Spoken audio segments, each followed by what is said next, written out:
today. Thanks so much. And then we'll take it over to John Williams. Hi, everyone. My name is John Williams. I work in the mechanical engineering department along with Alan and Anthony and Nazaire, and I work in what's called advanced propulsion. And we're going to be talking a little bit about that today. And Anthony Marchese, would you like to introduce yourself? Hi, buddy. Yeah, I'm Anthony Marchese. I'm also a professor in mechanical engineering with an interest in rocket propulsion. And in addition to that, I'm Associate Dean for Academic and Student Affairs. And so I'm very proud to have Rachel as part of my team when it comes to the K through 12 outreach and recruiting of great students like all of you. Thanks, Anthony. And Ellen, would you like to introduce yourself? Yes. Hi, my name is Ellen Pleasy. I'm a staff member in the Mechanical Engineering Department. I'm Manager of Strategic Operations and Planning. And, but I spent 30 years, I'm an aerospace engineer, and I spent 30 years in the rocket industry. So I'm going to talk to you a little bit about what a career in aerospace looks like. Thank you. And Katie, would you like to introduce yourself as well? Sure. Hi, everyone. My name is Katie. I'm a fifth-year undergraduate student in chemical and biological and biomedical engineering, so not quite mechanical with aerospace, but thanks for joining today. And yeah, I'm happy to connect y'all with current students that you can talk to in the aerospace program if that's something that interests you. Thanks, Katie. And we'll turn it back over to Nazaire to go ahead and kick off the presentations here. Okay, sounds good. Well, thanks for everyone's interest in being here today. So let me just try to get my technologies going properly here. So I believe I am sharing my slides. Maybe Rachel, could you just confirm that? Great. So audience, you're welcome, or we're all welcome to make this as interactive as possible. So please feel free at any time to stop me, chime in with any questions. I have also the chat window open, and we'll try to keep an eye on that, but will not promise to not miss things from there. So I am going to speak with you today about environmental sensing with drones, or more technically, environmental sensing with unmanned aerial vehicles. So I'll tell you a little bit more about my research background in a second, but this is one of the research areas that I'm quite excited about. And in the talk today, I'm going to try to convey two things. One of them is just what is the kind of state of the art of drones and the rules for operating drones and their kind of operational parameters and so on. And then the second type of material that I'd like to try to convey is the first two words of the title, environmental sensing.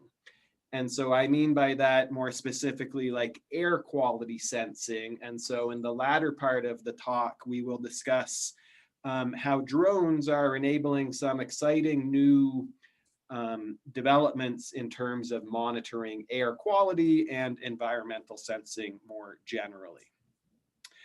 So as I think Ellen alluded to earlier, it may be nice just to give you a little bit more background about the broader areas that we work in and the university and the department and so on. So as mentioned, I'm a professor in mechanical engineering, as are Anthony Marchese and John Williams, who will be giving the next two lectures, and Ellen Pleasy, who will then give the final talk. We all belong to mechanical engineering at CSU. As I think you've been made aware, an exciting development in our department is that we are starting this aerospace concentration. So I do research in 4 areas that have some commonality or overlap. So I work with laser diagnostics for plasma and combustion. That means like flames and plasma systems. I work with laser sensors for atmospheric science and monitoring, and that's what we will discuss today. I work in laser ignition of engines, so that's a quite fun area. So really quickly in this diagram on the left, you can see some tiny little spark plugs up there. And if you look closely at these 3 little dots, those are laser sparks that are then used to ignite engines. So that's another area. and then other plasma applications. My research lab is in a quite exciting facility that is called the Powerhouse Campus, and it is at the north end of Fort Collins, just a little bit north of the old town, and I have a picture of that on the right. So there is an older building on the left and a newer building on the right, but they're all attached together, and we have quite a few of our engineering faculty who work in the energy area out at this location.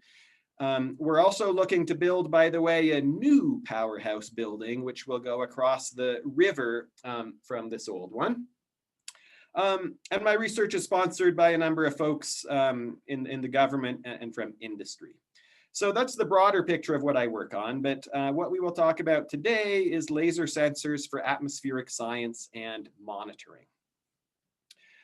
So I'm going to begin showing you some stuff, just general things about drones, what drones look like, what some of their parameters are, what some of the rules are for flying them, and so on. And a lot of you may be familiar with this, but I think it still hopefully will be fun for you.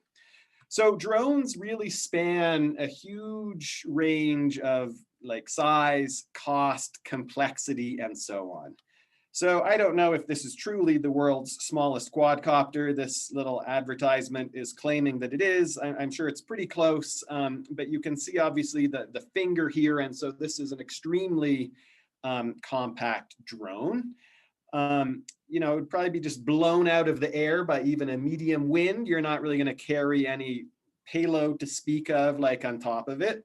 But there's probably actually some pretty interesting applications for a drone like this. For example, maybe if there was an accident in a mine, we could send a swarm of a bunch of these little drones to go characterize that disaster, just as one quick example.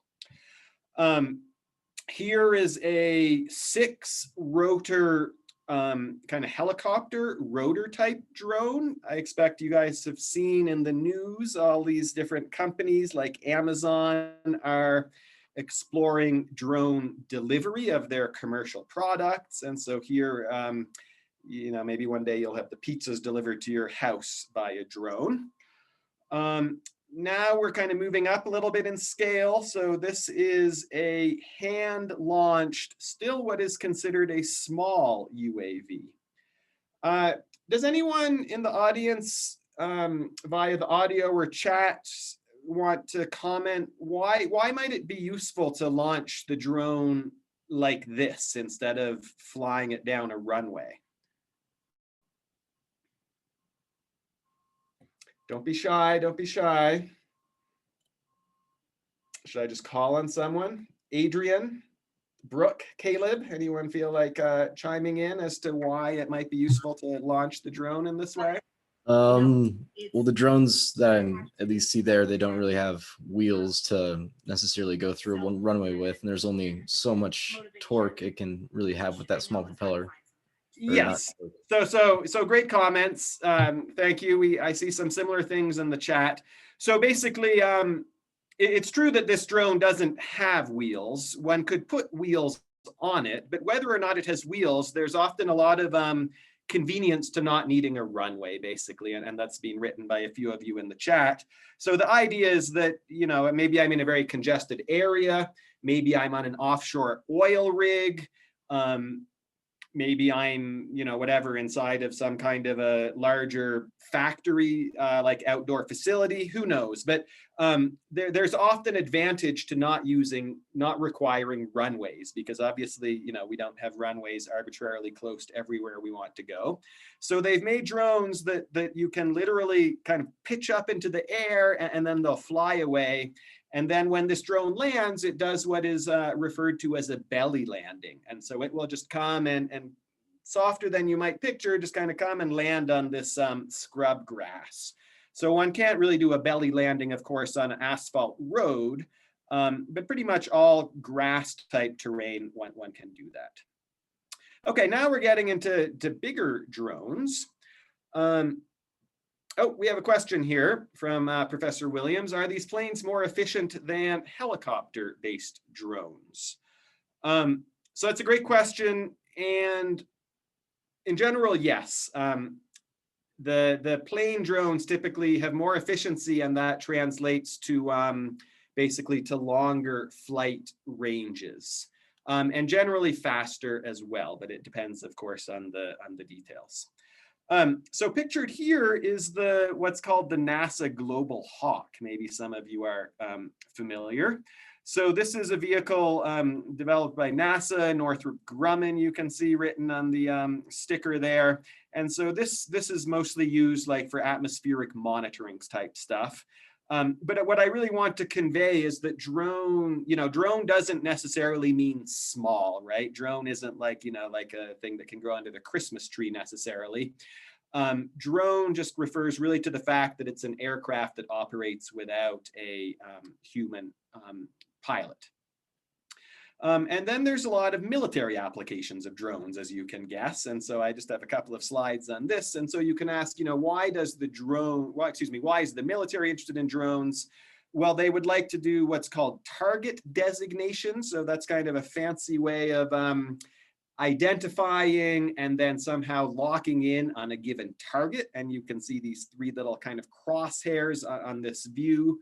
So I don't know exactly what we're looking at, but maybe this road through I don't quite know, somewhere in the Middle East, perhaps some sort of combat region, and then some vehicles or objects have been identified as targets. And then the drone, of course, could also potentially drop munitions if you're considering these larger drones. So a lot of very expensive high-end drones, I'm sure many of them quite classified, have been developed for these military type applications, and I just have a couple of pictures of them for you here. Another facet of using these drones in these military contexts is for communications and jamming of communications, and you can see that's illustrated a little bit in this image. And then I think I have one more. Yeah, so this is the General Atomics Avenger. And really just what I want to get across is that, while we call this a drone, I mean, this is really the scale of a, decent sized aircraft. And so it's not like a small vehicle, but it's one that can fly autonomously. And note some of these flight parameters, 648 kilometers per hour cruise speed, 18-hour endurance, ceiling of 50,000 feet. So, most commercial aircraft fly at approximately 30,000 and some feet. So the military, I'm sure, can come up with all sorts of exotic missions for drones of this type. Okay, so most of my talk, of course, is not focused on military stuff. That's not really the point here, except to convey just the flavor of the many different types of drones. So drones are interesting also in the sense that they are, how do we say it, transitioning from what used to be perhaps a very scientific, technical type tool to a tool, but something that's also really a toy, right, or a hobby used by many people. I expect, maybe I should have asked, but I expect some of our student audience probably owns different types of drones at home. These like DJI drones, for example, are becoming quite popular. So there's quite a few misconceptions, I think, on what people are allowed to do with drones and what the regulations are.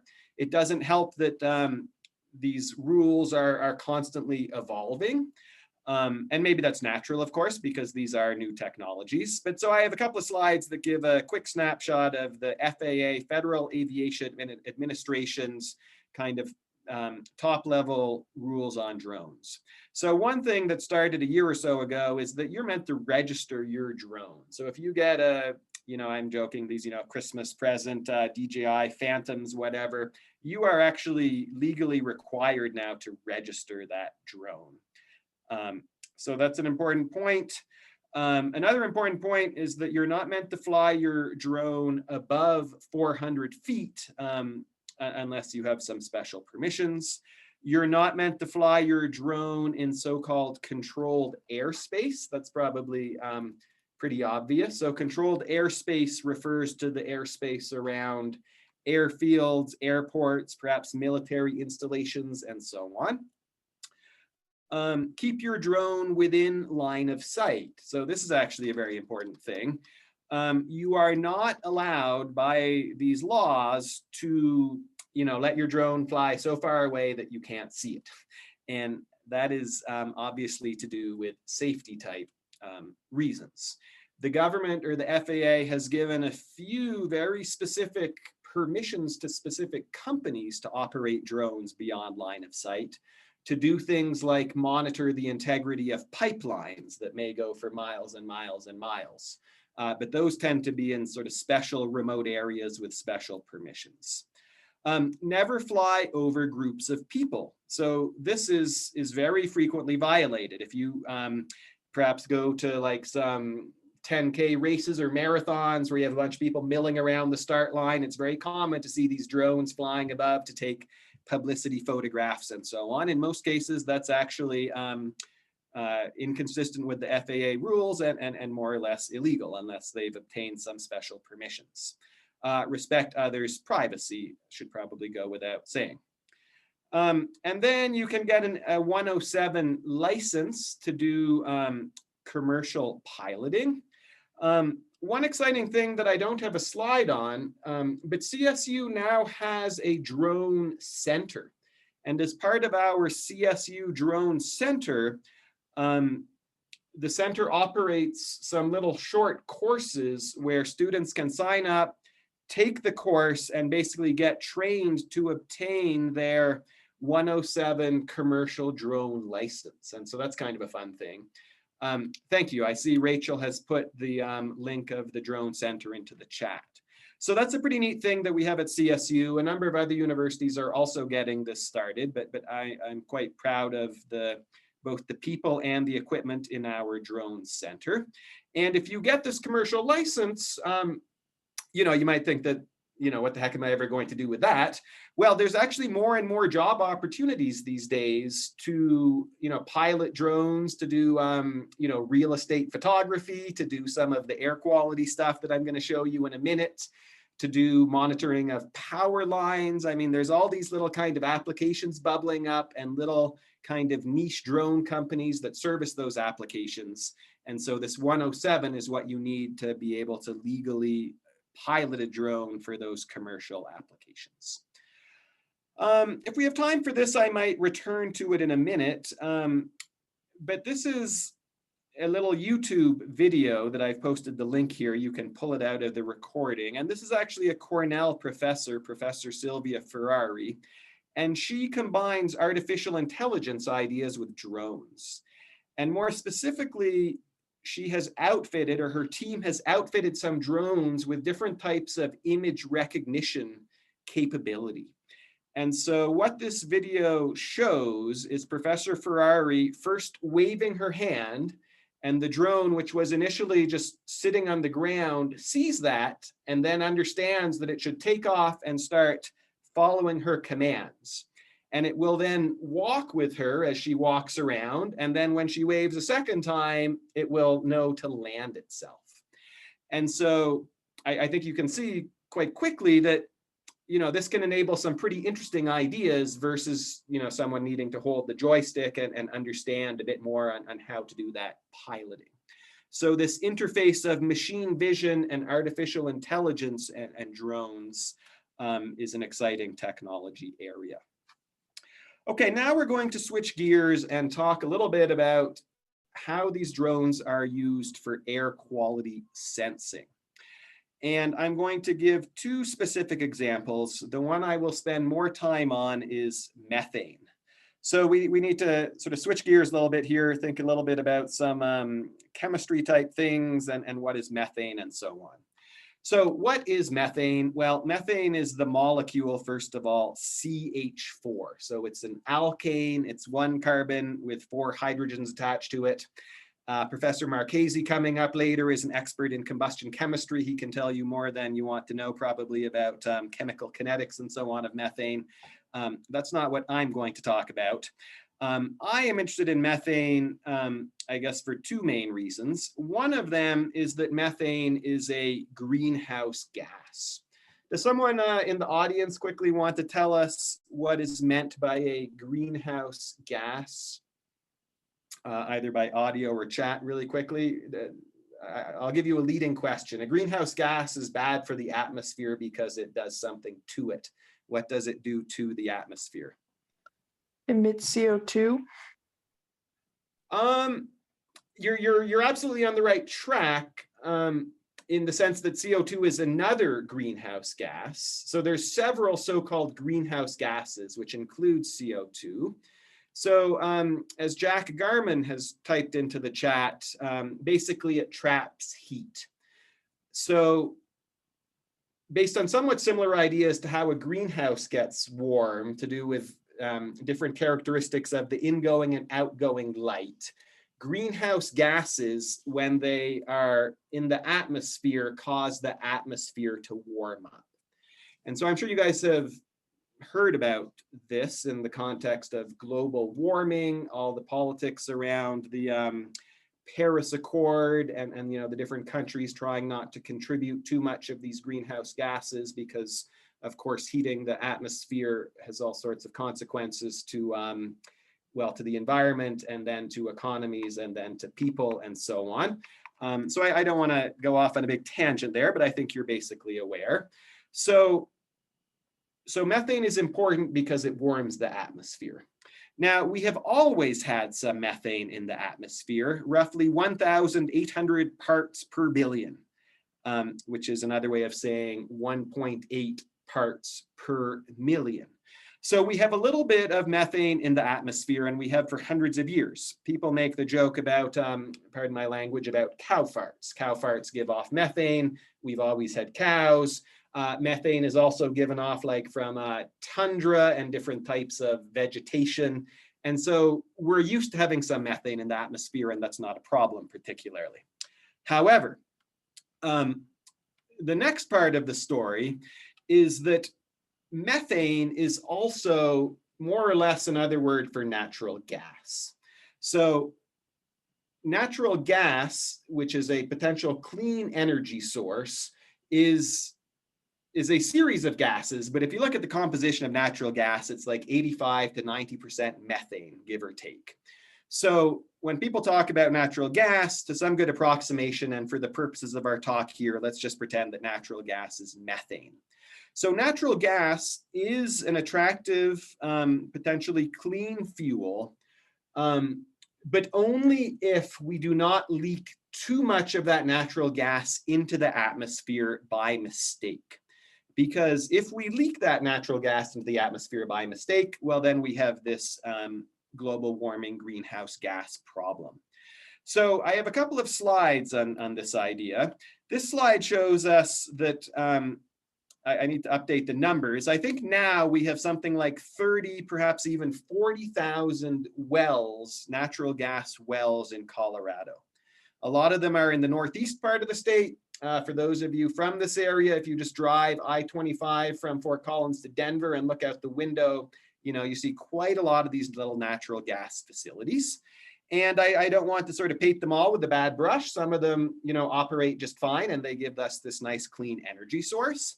But some of them emit methane into the atmosphere sort of by mistake. People sometimes use the term fugitive emissions. So the oil and gas companies operating these things basically don't even know this is going on, and they're constantly spewing out this natural gas. There's a picture in the bottom right. So what I'm going to talk to you then is, can we use these drones basically as a tool to detect these natural gas leaks or emissions?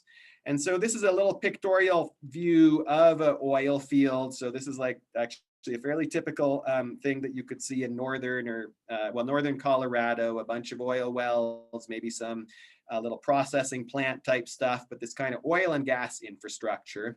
And so what we would like to do is to rapidly and in a scalable way, either with trucks or with drones or both, measure these facilities. And here's another little picture in the top right that shows you these thousands of wells. And so the idea is that, like, it's not, with today's technology and expensive sensors and everything, a huge stretch to say, you know, can a scientist go measure one of these wells? We can always, you know, grab a team of a few scientists and send them off for half a day and get them some expensive instruments. And maybe they would go visit, you know, 3 of these 14,000 dots, if you see what I mean, and come back at the end of the afternoon and tell us their measurement. And you know, we could pat them on the back, and maybe we could extrapolate that measurement, and it certainly has value. But it's not a scalable way to go attack all 15 or now 30,000 of these wells. So the idea with the drone is to very quickly fly from one to another and measure and measure and measure, and do it in an autonomous way that doesn't require this little team of scientists to go around with it, if you see what I mean. So let's talk about that for a few minutes. I'm going to be quickly kind of running into my time limit, actually, so I'll try to speed up here a little bit. But we have developed a laser-based methane sensor. And one of the things in my background, in my graduate studies and so on, is learning about laser sensors and laser diagnostics. So a lot of molecules absorb light at specific wavelengths. So the methane molecule absorbs light in the near infrared, that's what NIR means, at a wavelength of 1.65 microns. So maybe you guys don't remember, but visible light is 0.4 to 0.7 microns approximately. So near infrared is a little bit longer wavelengths than your eye can see, kind of beyond the red end of the spectrum. So what we need to do then is get a special little laser that operates at this wavelength region, and then we build it into this sensor, and the sensor measures the methane gas that goes down this middle axis of the sensor. I'd love talking about the sensor, but I'm not going to get into more details of it. Here is a picture of what that sensor looks like on a truck. And so the sensor has been designed to be quite rugged, so it can go around in different temperatures and precipitation, and it works reliably if this truck's bouncing on dirt roads and so on. And you can see these little cellular antennas, and that allows the methane sensor to send its readings along with GPS to a computer cloud.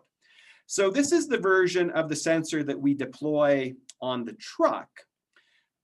This is the truck driving by an oil and gas facility in Pennsylvania. And the truck in this example has gone back and forth along the roadway, I'm not sure, 3 or 4 times. And these little color symbols you see are those methane readings. And so the idea is that the blue circles that are kind of low to the ground, that is actually just that natural atmospheric concentration that you know, we've had for many years. I mean, the level might be slightly changing and so on, but it's basically the background. But then you can see these spikes in a few places, right? And so those spikes, we call them plumes, but those are elevated methane readings due to the wind. And you can see this red arrow conveys the direction of the wind. So the idea is that methane is getting emitted from perhaps from some tanks or some valves or other pieces of equipment here. I don't know in this case, you know, if the operators were aware or not, but either way, that emitted methane is then carried by the wind. The vehicle drives through it, gets those elevated readings, and then with some fancy computational approaches, we can actually infer or back calculate where did the methane come from and how much of it was emitted. So that's the vehicle version, the ground-based vehicle, but one can also do this from the sky. And doing it from the sky, you know, could have some of these advantages like we sort of alluded to earlier. Maybe we can get to some more remote locations. Maybe there's some regions where it's difficult to drive a truck, but we could send the drone. Maybe also, you know, the truck needs at least one person, if you see what I mean. The drone, maybe, you know, we could sort of do with 0 people, or maybe we have one person controlling through an automated system, 10 drones, if you see what I mean. So there's a few companies out there working on this stuff. This one is actually a spin out from the JPL, Jet Propulsion Laboratory in Pasadena. And this is their little instrument to do very similar stuff. Drones spot gas leaks from the sky. This is a picture of their little sensor flying around. And we are basically doing the same thing. So here is a picture of our sensor. So it's a very similar sensor to what I showed you earlier on the truck, but now we are dispensing with these cellular antennas, and we've made the hardware smaller so that it's lower mass and we can carry it on the drone. And so the equivalent hardware is now sitting underneath the drone here. And so here's the drone hopefully taking off. So these are tests we did with help from the CSU drone facility near CSU. And here we have the same drone is going to be landing on the right. So let me just show you a couple more images of what this looks like. So this is what we call 4-dimensional data. Let me pause it here. So this is the ground, 2 dimensions on the ground. This is where we released a deliberate leak. And then all these dots up in the sky are the drone flying around. And you can see some lines on the ground. Those are driving the truck by at the same time. And this picture, I think, is a nice summary of the drone measurements. So in the top right, you can see a sort of circular flight path. All this little explosion of arrows are the wind at different times. And then it's a bit hard to see, but some of these colored dots are the elevated readings as the UAV has flown through this methane cloud. And in these experiments, we release ourselves a known amount of methane and then try to calculate how much we think it was as though we didn't know. And you can see that we come in within about 15% in 2 different tests here. We've also done some tests with a fixed wing drone. The fixed wing, as I briefly mentioned earlier, has some advantages in that in general, you can fly at faster speeds and longer distances. And here's our student team flying a methane and ammonia sensor on that fixed wing drone. Show you that fixed wing drone taking off really quickly. So this was in 2019. This is our student pilot, Jared, and there you can see he's quite successfully flown up that drone. The fixed wing drone, by the way, takes a fair bit more sophistication in terms of the piloting. Here are some readings from that flight, and I think for time reasons, I should jump to the end here. I'd like to acknowledge quite a few graduate students, Lori, Saran, Ben, and Anthony for help here, the CSU Drone Center folks, and then other research collaborators. So thank you everyone for your interest. Sorry, I'm a couple of minutes over here, although I did start a tiny bit late. Are there any quick questions before we move to our second speaker?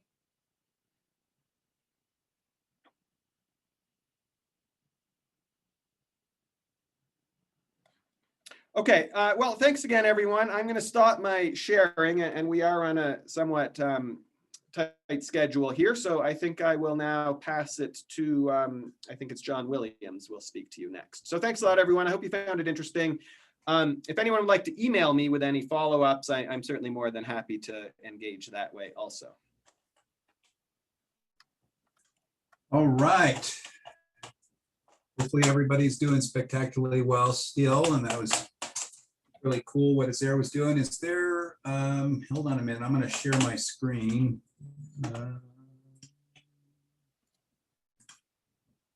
Okay, so let's try this. And then I need somebody to come off mic and You got it. And then does it look like a slideshow though, Anthony, or is it not? No, now it does. And then can you guys see the updated slides, or is this just the title slide? Title slide so far. What's Yeah. that? The Title slide and then the next slide. It's in the speaker view. Okay, so I'm gonna go ahead and duplicate the slide so you guys don't get to see what I'm doing. I think you got it now. I see Lauren inside of a chamber. So so I'm going to talk about advanced propulsion. So Azair was talking about drones and aeronautical type stuff, and then how the sensors are all utilized with that kind of technology. And if you move up above our atmosphere, then we want to move satellites around and do various things, as you guys are probably all familiar with. There's both low Earth orbit satellite constellations and middle Earth orbit and geosynchronous communication satellites and deep space missions. And all of those satellite systems use propulsion systems on them, and they need to be very efficient, and that helps them have longer lifetime and do more things. And so this is one of our larger vacuum chambers. This is a former graduate student, Lauren Rand, that was inside the vacuum chamber doing some work. We didn't close the door and pump down the chamber or anything, so don't worry about it. She's still alive and well, working at Lincoln Labs in Massachusetts. So is another vacuum chamber that we use for doing some wear test measurements. And these two fellows were also former graduate students. We also employ a range of undergrads in the lab that actually set up and run tests and do this sort of thing. So if you're all interested in getting involved in research, I encourage you to contact me, and we can talk and share your resume and figure out a way to get you in the lab to get you getting some hands-on experience. So this is a picture I like to show. This is the Jet Propulsion Laboratory. And it was back, I think in 2006, there was a wildfire on the hillsides outside of Pasadena. And a lot of flight hardware is developed at the Jet Propulsion Laboratory. We have contracts with NASA and JPL to do various research projects. But I thought this was an interesting photo because JPL always says that they burn in flight hardware like no other place in the world. And burning in means usually just putting in a vacuum chamber and getting all the bugs out of it and then getting it ready to fly it. But here they're actually nearly getting burned down while they're burning in flight hardware. One of the things that they were developing there at JPL at the time of that fire was this thing called Dawn, and it was sent out to investigate Vesta and Ceres, which are two asteroids in the asteroid belt. One's a protoplanet and one's a large asteroid. This was kind of the first time that anything had ever been done like this by mankind. We kind of built a satellite, we sent it into orbit around the Earth, checked it all out, and then sent it onto its mission with chemical propulsion. But then we turned on these advanced propulsion devices to guide it to its destination. And then we orbited Vesta, which is a kind of an image right here of Vesta, kind of not that high resolution. And then after that mission was over, we spiraled out away from Vesta and then went to another location in the asteroid belt, Ceres, and then spiraled in around Ceres, took a whole bunch of different measurements, and then parked the satellite in orbit around Ceres so that sometime later on, 500,000 years from now, mankind could go back and get that satellite if we wanted to. What's interesting is when they launched Dawn, they did it at dawn. That's just, I thought, hilarious. But anyway, this was back in 2007, and then the mission ended up taking about almost probably 10 or 11 years to complete. And it's a testament to these propulsion systems that we use in space, is that they have to operate for long periods of time, and they have to do these very complicated maneuvers that can't be done pretty much in any other way. So again, this is this propulsion system I'm going to be talking to you about today enables this sort of thing. And then this is just to give you some perspective is, can everybody see my mouse? Yes. Okay, cool. Great. Thanks, Kaylin. So there's a Delta II Heavy that was used to launch the Dawn satellite. It was up here under the main fuselage area at the top of the satellite, but then these large number of rockets, which Alan's going to be talking to you about later. I think this one particularly was probably built by you, Alan, but anyway, this sucker basically put the satellite into Earth orbit. And then the little inside here, these little ion thrusters that I'm going to be talking to you about, they basically, that amount of propellant that's right here, this thing is filled with propellant, and we use most of the propellant to get off the surface of the Earth and get into orbit. It's just a thing that happens with aerospace. It's kind of a disadvantage to the whole overall concept, but a testament to how efficient the propulsion system that was used on Dawn is that it only had this much propellant on it, and yet it changed the velocity of the satellite more than this massive launch vehicle did. And so I wanted to just get you guys thinking about, well, how the heck did that happen? What's going on there? Here's some cool pictures of asteroid that were enabled by Dawn, by the asteroid Vesta. Super cool resolution in terms of, at one point it was hit so hard by another asteroid, just back in the formation of our solar system, that people find asteroids on Earth that they are convinced are remnants of Vesta, because we can measure its chemical composition with the Dawn spacecraft, but also with other means. And then we could compare its composition to what we find on the Earth. And so there are meteorites that have landed on the Earth that came from Vesta.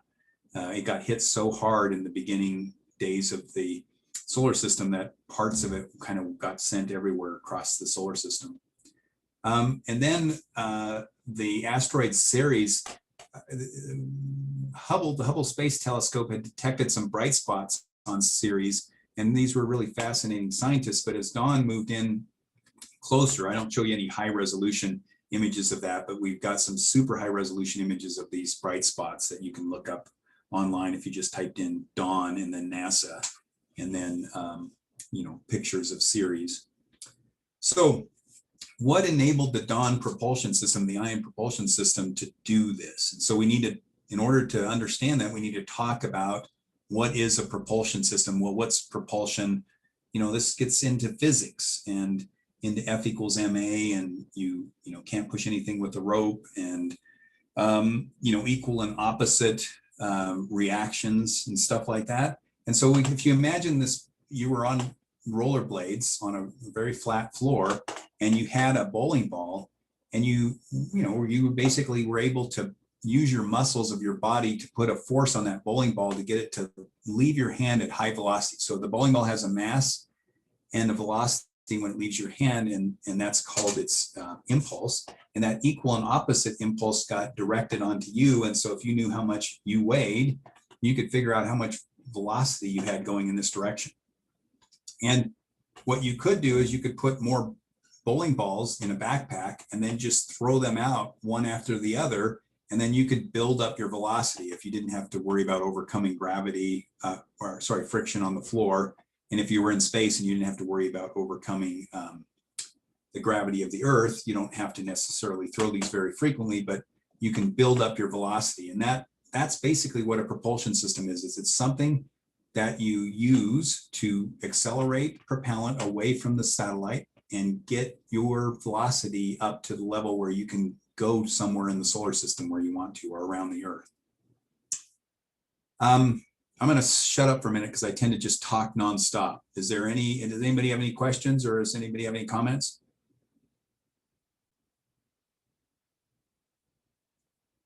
All right, so I'll keep going. So what's this an image of? This looks like the same guy on rollerblades. He's got some marbles. He thumbs out a marble out of his hand. It comes out at some mass and velocity, but there's not really much of a reaction. It's the mass times its velocity, but it doesn't send him in this direction very fast. And so it's not a very good propulsion system, right? So what you could do, and I don't recommend you all take this power of a marble accelerator and do this on your own, but you could imagine him putting that marble in here, and if that mass of that marble was, say, some value, a gram or whatever, and it was coming out at like 4,000 meters per second, that impulse could actually push him along, kind of just like that cannonball did, right? And the idea would be is, well, what if he carried a bag of marbles and he could just put a marble in there and then shoot those marbles off one after the other? He could build himself up to quite high velocity with using very little propellant. And the idea is that, well, what made the difference? Well, the difference was made by the mass of the particle that you're accelerating and getting it up to a higher velocity. So that's a more efficient propulsion system. And we mean more efficient because it uses less propellant mass than the cannonball approach. Okay, so that's all good. What's the smallest thing that you all can imagine? Can anybody type something into the chat or come off mic and say, what's something smaller than a marble that you can think of? Say something pretty small.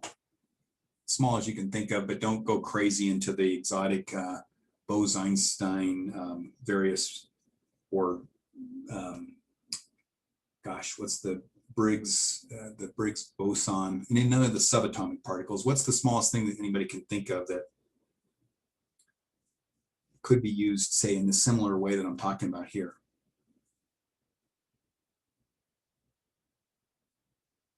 You gotta look in the chat. Yeah, I know. So hey, Rachel, could you read off? Did anybody say anything in the chat, or maybe Anthony, if you can? We have atom. We have All right, atoms. That's all I wanted. atomic nuclei. Rachel actually said a tic tac. Okay, yeah, a tic tac would work. A tic tac is many molecules that are delicious when you eat them. Hydrogen atom. Yeah. So you want something, you want an atom. It works out that most of the time we want atoms that are kind of like, well, we use inert gases. We use a lot of xenon. Is anybody, xenon atoms, does anybody know how many electrons are around a xenon atom? Turns out I'm going to just answer you. There are 56 electrons. If you were to look at a xenon atom compared to, say, a helium atom, the xenon atom would look more like me, kind of a weirdish, hippie, freaky dude, not very well contoured. It'd be kind of hairy and kind of like on a motorcycle gang kind of atom. And so there are two of these xenon atoms are at the bar, and one of them, these electrons are buzzing around them. They're talking to each other, and one says, you know what? I think one of my electrons is missing. And the other one says, really, dude? Like, are you sure? And he says, yeah, I'm positive.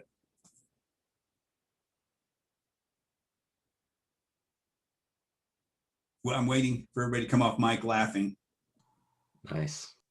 I'm on mute, but I'm laughing. You got me. Okay, so now what we want to talk about are,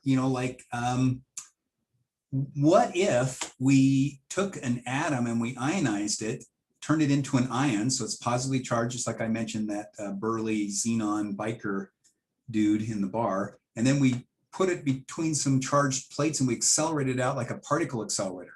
Then we could push satellites around, and that's sort of like an artist rendition of what I'm showing here. We have this thing called the Jupiter Icy Moon Tour that NASA revisits, seems like every decade.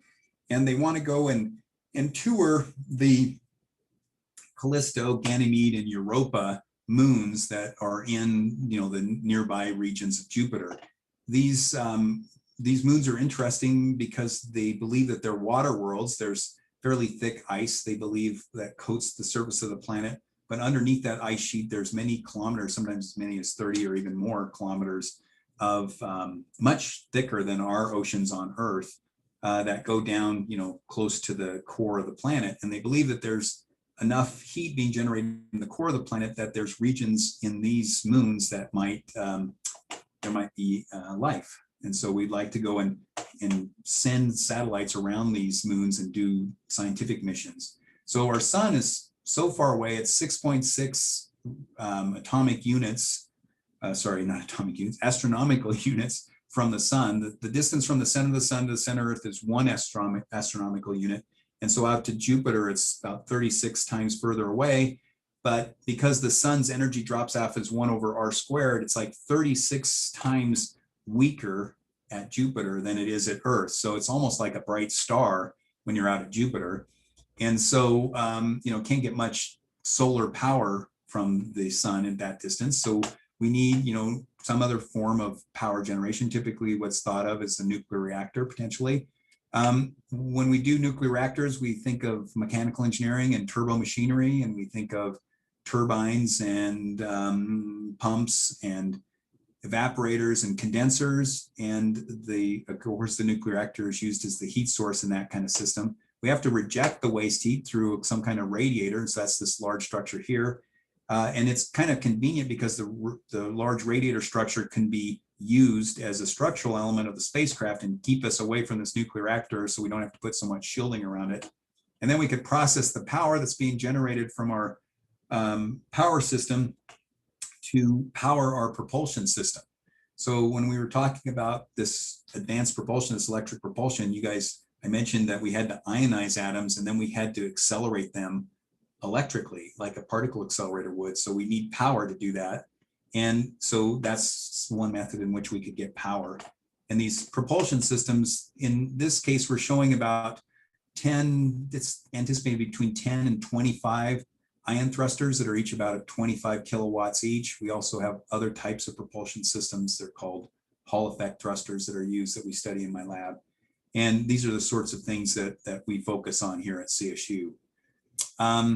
The thing that ion propulsion and electric propulsion in general can offer is that we can make this very large change in velocity to the satellite, which is a measure of how difficult a mission is. And this large type of delta V is what enables somebody to go and orbit these 3 different moons in one single mission, which humanity right now, the best we've done so far is Dawn, and we've changed the velocity about 12 kilometers a second in space is the record right now of humanity. It sounds far-fetched, right? But these are all the satellites. This is actually a fairly old slide. These are all the satellites in orbit around the Earth that use electric propulsion. A lot of them use what are called arc jets. Some use ion thrusters, and some use, they're starting to use Hall effect thrusters. And they're used to keep the satellite constellations in certain locations that they're useful for doing certain things. The geosynchronous orbit is handy because the satellites go around the Earth in the same time it takes the Earth to turn. And so then they can stay in the same place all the time. And they tend to have higher concentrations of satellites that are over the continents. And we have lower concentrations of satellites over the oceans, like the Pacific Ocean, for example, except for maybe Hawaii, that's kind of out here in the middle of nowhere. Anyway, and then there's a few other satellite constellations that are shown here. I'm showing Iridium. That's kind of an older one. You guys all know that the Starlink from SpaceX is now populating low Earth orbit with a constellation. There's a few other companies that are doing similar work. And then there's the middle Earth orbit. I'm not showing all that much here right now, but the new middle Earth orbit systems that are global positioning are anticipating using electric propulsion. So when I was in industry, I worked in industry for 11 years before I came back to CSU. And the climax of my career was in the developing of the ion thrusters that were used on this, was called the HS702 and now called the BSS702 HP. And the HP stood for high power. The customers often said it was high price, but the satellite uses these advanced propulsion systems. They're redundant, 2 on the south side of the satellite and then 2 on the north side. We're showing them here. These antennas are used to broadcast information. For this case, this was the XM radio satellites. And then these solar cells would accept energy from the sun. We would also use concentrators to get more energy onto these solar cells. And then we would send that power into the spacecraft to power traveling wave tubes that would send energy to these antennas that would then broadcast the information down. Anyway, these electric propulsion systems were not only used to keep the satellite in the right position, but they were also used to bring it up from low Earth orbit up into geosynchronous orbit. And so we call that, when we use thrusters for that sort of thing, orbit raising and station keeping. The types of vacuum systems that you need to develop these sorts of propulsion systems are quite intensive. There's this about a 20-foot diameter, 40-foot long. There's 35, we call cryopumps, 48-inch diameter cryopumps on this chamber. Each one is worth about a Lexus, if you can imagine. And the thruster would be sitting in about, say, in this region of the chamber and firing toward a target at this end. And what we would do is run basically the test to determine how the thruster is working and characterizing it and so forth, and then run wear tests or life tests to prove that we could have the 15 years of on-orbit lifetime that's required for a geosynchronous communication satellite. And how do these things work? Hey, Alan, how much time do I have? Can you comment, or Rachel maybe? See, we are at 1:59, so maybe 5 more minutes. Okay, I can do it, I think, in that time. I'll try to hurry. This is what I'm showing here, an ion thruster. I got to start from the outside. There's an enclosure around the outside. We call that the ground screen. Then there's the main body of the ion thruster, and it's this thing that's sitting on the inside that we're holding at 1,000 volts. We call it the discharge chamber. And inside the discharge, well, on the outside of the discharge chamber, we have magnet rings that form ring cusps. One goes around the back wall, one goes around the side wall, and one goes around kind of at the front of the thruster. And then we have that whole body is held at what's called anode potential. And we have a hollow cathode assembly on the inside of this thing. Again, this whole inside is held at 1,000 volts. And then we have some grids, talk about it in a minute. And then we have a neutralizer and the downstream plasma. We introduce neutrals into the discharge chamber. We get the cathode hot, boil electrons off of it, accelerate them into the discharge chamber, and then knock electrons off those atoms. So now you can imagine that burly xenon atom now complaining that he's positive. And then those ions, they drift toward this grid. This first grid's at just slightly below 1,000 volts. This grid's at minus 200 volts. And then downstream, the beam plasma is roughly at 0 volts. So it's kind of like you coming off of Breckenridge Mountain and coming down into a trough right here and then flying out down the flat before you go down to the ski lift. I was never brave enough to fly down that hill very well, so I always had to skate to the ski lift, but you all probably just barrel down to the ski lift and blow snow into the gate person's face as you pull up into the line.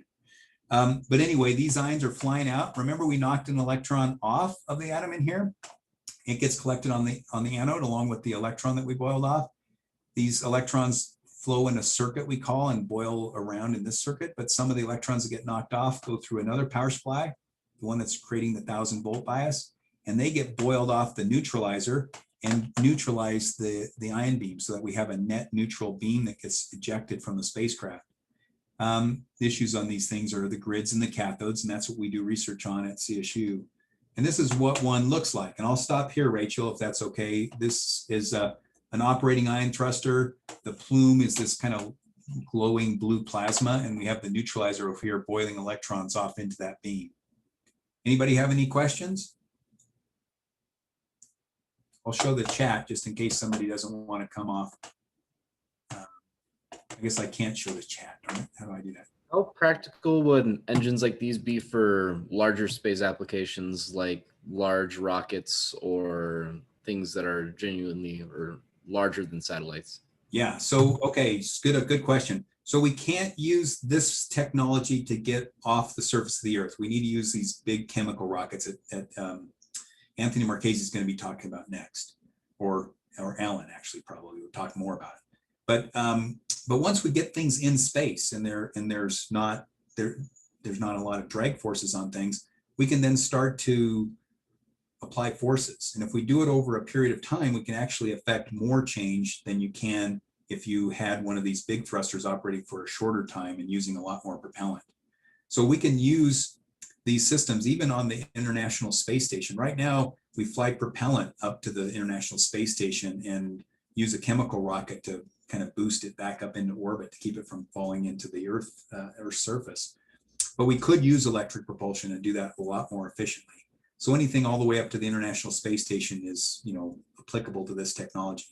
Right now, we're thinking of putting, I think it's around a 20, roughly, well, somewhere between 10 and 20 kilowatt Hall thruster to go to visit Psyche, which is one of the asteroids in the asteroid belt. So good question. They can be used on quite large satellites, but just have to be patient. Any other questions?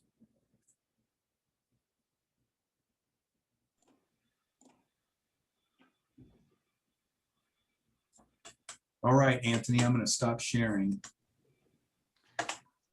Fantastic. Thanks, John. It was an excellent presentation. So as Dr. Williams said, he works with electric propulsion, which is mostly for satellites and deep space applications. But many of the rockets that you're familiar with are launch vehicles where we need to actually launch a payload from the surface of the Earth to orbit. And that's usually, always done with chemical rocket propulsion. And so I teach a class in chemical rocket propulsion, which is a lot of fun. And I'm teaching it actually this semester. And so what I thought I would do is give you a flavor of what that course looks like. And it'd be similar to other classes that you might take at CSU. So let me see here. I'm going to share my screen. And I am going to pull up this right here. Let's see. How is that? Okay, so is everybody seeing this website here? Yeah, we've got it. Yep, Great. you're good. So we use a platform here to teach that's called Canvas. It might be similar. Some of you might use Google Classroom or something like that. It's kind of a CSU's version of Google Classroom. And you're actually looking at my Canvas website for this class, Chemical Rocket Propulsion. So I'll just walk you through a little bit of what the class looks like, and also focus a little bit on a design project that we do. So this is a class, Chemical Rocket Propulsion. And again, the motivation of this class is really to teach folks on what chemical rocket engines look like, how they work, and how we design and build them for real launch vehicle applications. This is actually a photograph of one of our rocket teams. And so, as I'll mention a little bit later, in addition to teaching these courses in rocket propulsion, we actually sponsor every year a rocket team in the Spaceport America Cup, where our teams design and build rockets to launch a 10-pound payload to as high as 30,000 feet. And one of the great things about the CSU teams is that we don't like to use commercial off-the-shelf rocket motors like you can buy in the store. We actually design and build the entire rocket, including the rocket engine. And we focus on either liquid rocket propulsion or hybrid rocket motors, but the students design and build everything from scratch, which is pretty exciting. In fact, we currently hold the record in the history of the competition for launching a bipropellant liquid rocket to 10,000 feet. And I'll talk a little bit about that later. As Dr. Williams sort of hinted at, we actually have quite a history in rocket propulsion at CSU, even though our aerospace concentration, our undergraduate aerospace concentration is relatively new. In the mechanical engineering department, we've been working on rocket propulsion for years. So Professor John Williams and his former advisor, Paul Williams, are really world leaders in electric propulsion. And we had another professor by name of Charlie Mitchell, who was a leading expert in something called combustion instability. In fact, when he was a graduate student at Princeton, his advisor and their team actually helped solve some of the problems that the Apollo program were having with the Saturn F1 engines. They had this big combustion stability problem. So quite a heritage there. And for the last 6 or 7 years, we've been competing in this intercollegiate rocket engineering competition, which is now called the Spaceport America Cup. And we've done pretty well in that. So anyway, this is the website for the class. And just to kind of show you what the class is all about. Let's see here. Let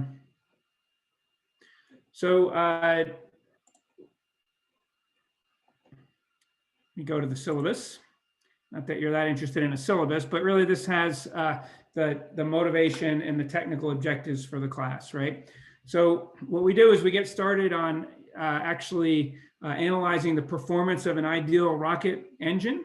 So a lot of things that you learn in thermodynamics and fluid mechanics, some of the classes that you'll take earlier in the curriculum, it all kind of comes together in learning about how rocket engines work. And then we actually get into designing liquid, solid, and hybrid rocket motors. And the class culminates with every student actually does a design project, which I'll talk about in a few minutes, where each team designs, builds, and tests a hybrid rocket motor. So it's a very project-based class. 50% of the grade is based on their typical homework and class participation, but the other 50% of the grade is really based on the design project. The other thing I want to show you before we talk about the design project is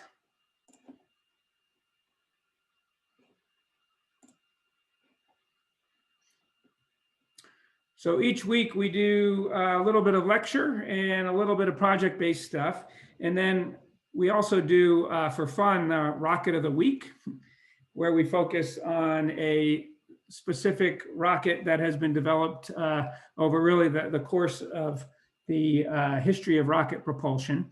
And so I kind of go through sort of a tour of the whole history of rocket propulsion, starting with Robert Goddard in the 1920s, 1930s, and then the 1940s, Werner von Braun, who developed the V2 rocket for the Germans. And then, of course, we captured von Braun and his team and brought him to the United States.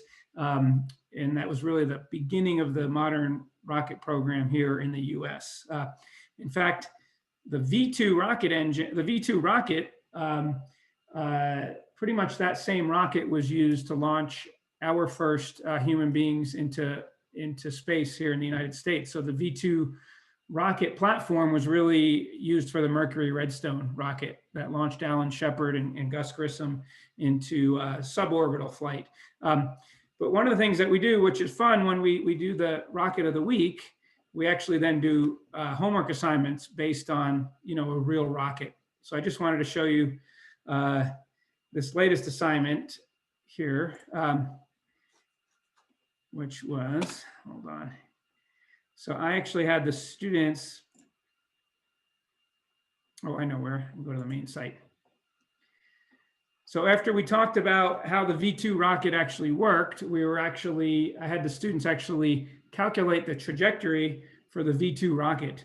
The same rocket that was being launched, unfortunately, during World War II. It was launched from Germany over towards the United Kingdom.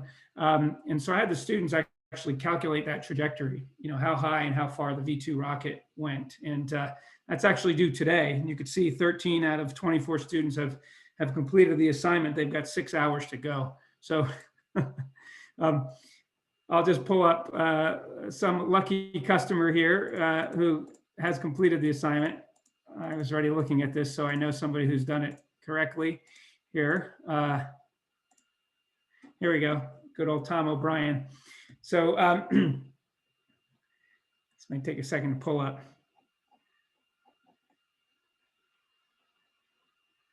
So this is actually, let's see. Yeah, so I don't know if you can see this, but this is actually basically using the real data for the V2 rocket. You can see there's actually launched from sea level here. And here's basically the altitude, right, versus distance for the V2 rocket as calculated by Tom. He wrote a MATLAB code here to do this. And here you can see the velocity. So during the burn, the velocity is going up. And then when the rocket is out of fuel, it just sort of coasts, as you would imagine. And there's also the gravity and atmospheric drag working on the rocket to kind of slow it down. And so you can see this, he calculated a range of 320 kilometers and an altitude of about 80 kilometers here. And you can see the velocity increasing and the velocity decreasing from drag, and then reaching the, this is actually the magnitude of the velocity. So it has both the X component and the Y component. And then you can also see the acceleration. So if you were a human being like Alan Shepard flying aboard this rocket, you can see that you're going to experience very high acceleration during the launch. So that's what, about 6 Gs. And then you're basically under free fall for a while, and then you experience the high acceleration during re-entry. So pretty cool. So we're able to calculate all of that. So if you're interested in rockets, you actually learn that piece only a few weeks into class. And then we dive into actually how does the rocket engine itself work. And so what I'll segue to here is, let me see, what do I have to do? Let me stop sharing that piece. And I'm going to share something else, which is what?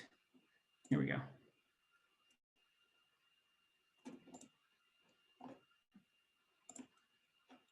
So are you seeing my PowerPoint presentation now? Yes, we sure are. Great. So let me put this into presentation mode. That sometimes takes a while. Got the old blue circle. Hopefully that won't take too long.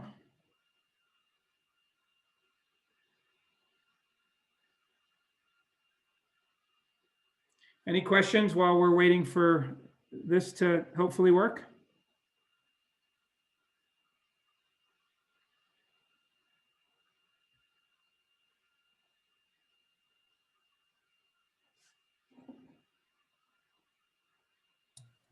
What was the last rocket of the week you guys covered? That's a good question.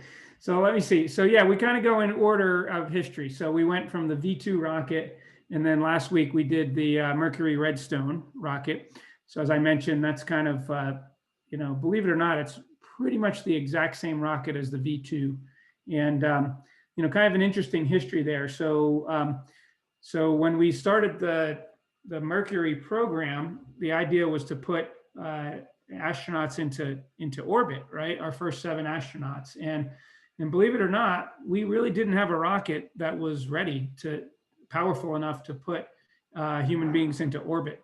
So they were developing the Atlas rocket at the time, which was powerful enough to put somebody into orbit, but it really wasn't ready. In fact, out of the 6 launches of the Mercury Atlas that occurred before John Glenn was put into orbit, literally 3 of them blew up, right? And so, it's kind of people don't recognize that, John Glenn probably had a 50% chance of not surviving his launch to go into orbit. So in the meantime, while they were trying to get the Atlas rocket to work properly, they used the Redstone, right? And so they just, it was a suborbital launch, pretty much the same trajectory that I showed there for the V2, but with a human being on board.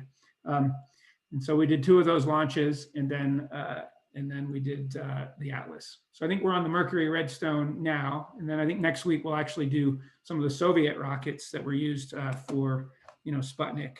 All right, so this isn't working, so I'm going to have to call an audible here. What I'm going to do is I'm going to close my PowerPoint.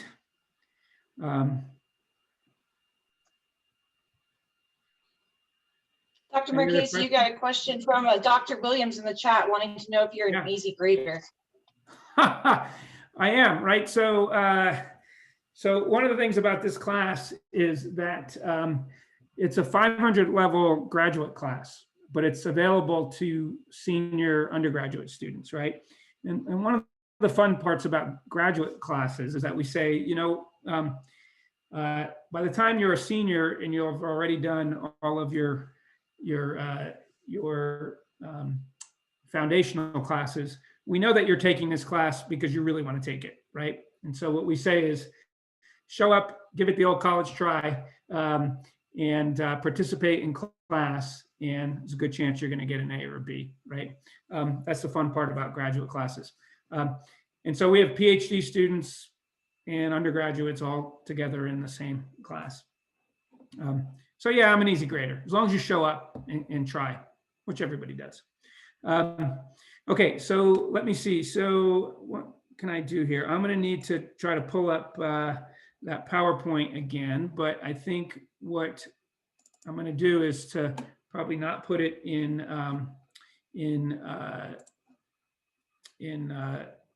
what's it called? You leave it out of presentation mode. While you're doing that, you've got one more question here in the chat. Do undergrads help with the thrust stand and other facilities? Say that again, the second half. Do undergrads help with the thrust stand and other facilities? Yeah, so so in addition to the rocket class, we have our senior design team, right? So the senior design team works on several things, which is, they build the rocket for the Spaceport America Cup, and then also they can volunteer for our RAM Rocketry Club, and so we usually use the freshmen through juniors to help out with building, for example, the launch rail for the team, and then again, for the hybrid rocket motor project that's part of the class, we already have a small thrust stand for that we use for that project. And then we have a larger thrust stand for larger hybrid rocket motors that was donated to us by Sierra Nevada Corporation. So Well, I'm waiting for good old PowerPoint. I will share another thing here. This is the problem when you have too many things open. So how do I get back to, oh, there we go.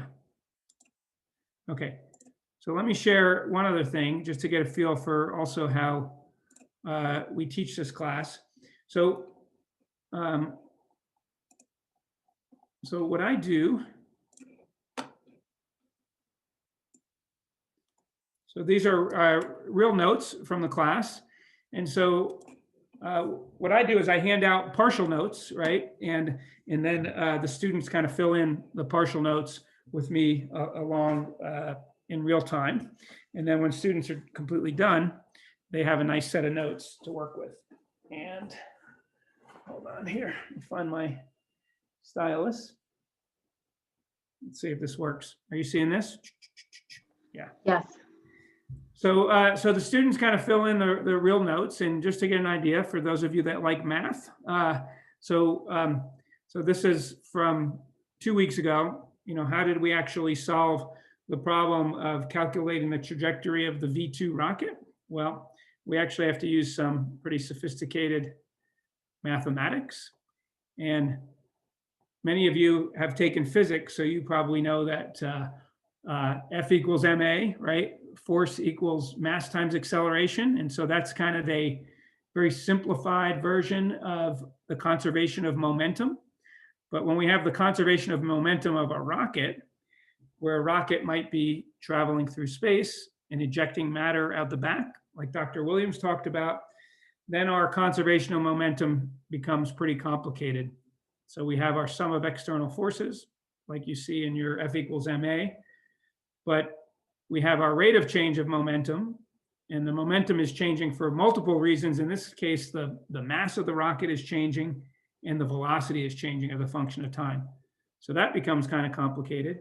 And then we also have something called momentum flux, right? And that's the fact that since our gases are ejecting out of our rocket, that's actually having a transport of momentum out of our rocket. So we have to combine all of these things in some pretty sophisticated mathematics.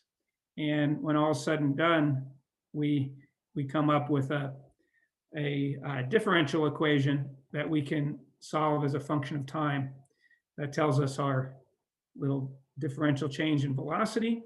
So velocity increases as a function of time because our rocket is ejecting mass. This term makes the rocket go faster, but then our rocket actually slows down because of atmospheric drag. So the rocket's traveling through the air, and so the air wants to slow it down, and then gravity is pulling the rocket back to Earth, right? So we can use those equations to calculate the trajectory of the rocket as a function of time, and that's what we do. So we have to go through all the derivations, and then when all is said and done, we can use that to solve, in this case, this was the homework problem, to solve the trajectory of the V2 rocket using that differential equation, but we solve it numerically using MATLAB.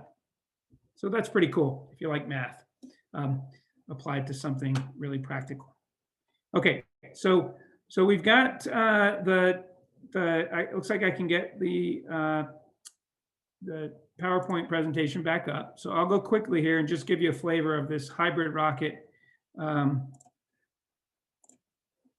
assignment. And let's see. I promise I will not put this into presentation mode because we know we don't like that. But you can see this, correct? Yep. Cool. Okay, so the motivation of the project here, and really everybody who takes the class gets to do this. So we design, pretty small hybrid rocket motors. So we're talking about 10 pounds of thrust. And what I tell the students is that we will supply you with gaseous oxygen as the oxidizer. And we have constraints. We want the rocket chamber to be at 115 PSI for safety reasons. And we'll supply you with gaseous oxygen at 115 pounds per square inch at 500 liters per minute. And And that's really the only constraint. And the students have to essentially design a hybrid rocket motor, and I'll tell you what hybrid means in a second, to produce, I think, what, each year it's a little bit different. Let's say either 5 or 8 pounds of thrust. And that's the only real constraints. So the way a hybrid rocket motor works is it uses a solid fuel along with a gaseous or liquid oxidizer, okay? And when you're using 100% oxygen as your oxidizer, you can really use any solid fuel that you want, right? So that fuel can be something like plexiglass or something that we call hydroxy-terminated polybutadiene, which is just a fancy word for a kind of a rubber or polymer. We can even put metal particles in there. So we might use little aluminum metal particles along with our polymer resin. And so each year, I mean, basically I say the students can use any fuel that they want, as long as they can meet our specifications. So we've had students that use paraffin wax. We even had a couple of years ago, students use salami as a fuel, and it works. So the part about the project, since this is a class here, we have the students derive all of the equations to kind of predict the performance of the rocket. This doesn't look so good because it's animated, but so the students can actually predict the chamber pressure as a function of time. They can predict the thrust as a function of time, and the flow rate of the oxidizer and fuel as a function of time. And then we can measure those things and compare them directly with their model. So this just shows, student predicting chamber pressure as a function of time and thrust as a function of time, and something called specific impulse as a function of time. And so that's the model they hand in prior to building the rocket. Then we have the students actually go in and build the thrust chamber. So out of, let's say, aluminum tube, and they build a rocket, their nozzle out of graphite. And this is actually the solid fuel. It's just an example, whoops. Example here of, different solid fuels that students used one year. So this is the hydroxy-terminated polybutadiene, ultra high molecular weight, what is that? UHMW, ultra high molecular weight something, and PMMA, which is, I think, plexiglass. So anyway, you can use anything as a fuel. And here's some results of the actual experiments. So this would be basically the measured thrust as a function of time and the measured chamber pressure as a function of time, along with their model predictions. You can see they actually get pretty good after the initial startup period. Once they reach some sort of a steady state, they're actually matching chamber pressure and thrust pretty well. What does it look like? Let's see, do we have a movie? Let's see. Oh, this will probably take us to YouTube. This will probably be a mistake, but let's see. Let's see, is that a link? I don't know if that's a link or not. Well, here's a photograph anyway of this. Again, these are our small scale 10-pound thrust. This one here is 80% HTPB with 20% aluminum particles, generating about 10 pounds thrust. And then we were talking about the rocket team. And so this is actually taking this to a much higher scale. So this is another hybrid rocket motor, but this was from, I guess, the second year of the rocket team, maybe 2015. So now, instead of a 10-pound thrust hybrid rocket motor, this is a 500-pound thrust. You could see, to give this some scale here, this is the size of a trailer. So this one does look like it's a movie.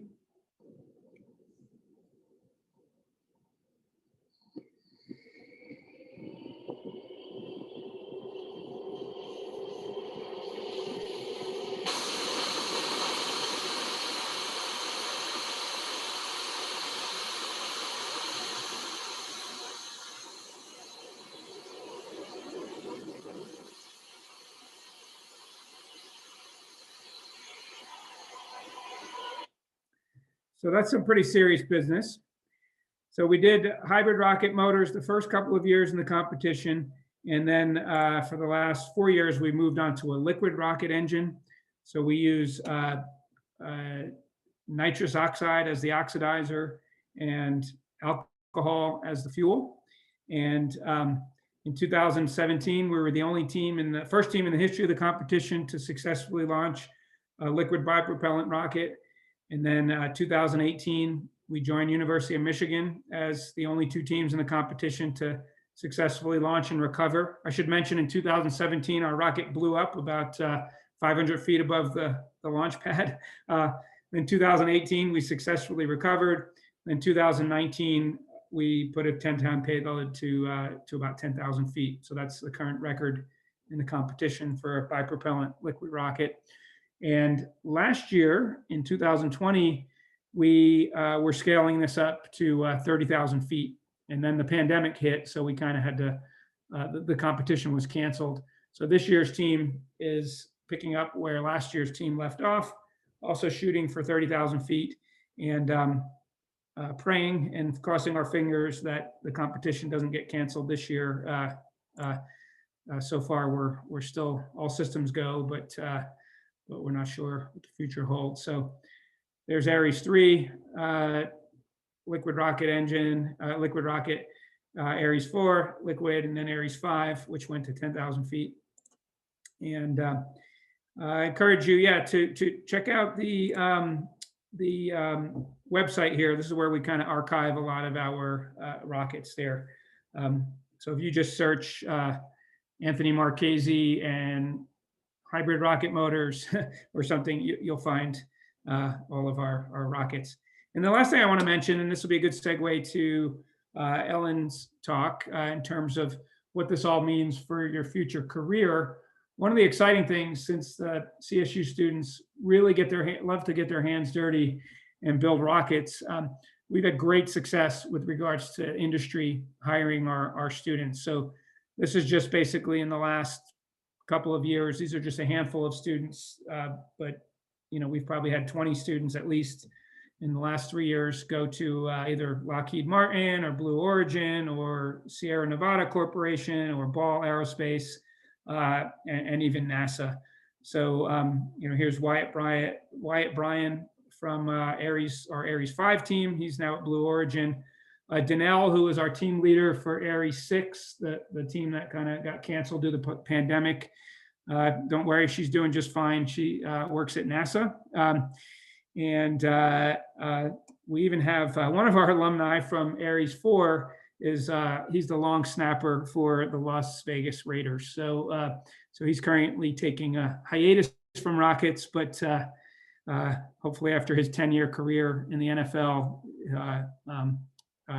he'll be back at it with rockets. So I'll stop there and turn it over to Ellen or answer a few quick questions as Ellen gets ready.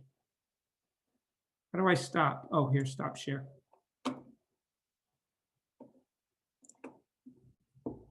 So any questions on all of that?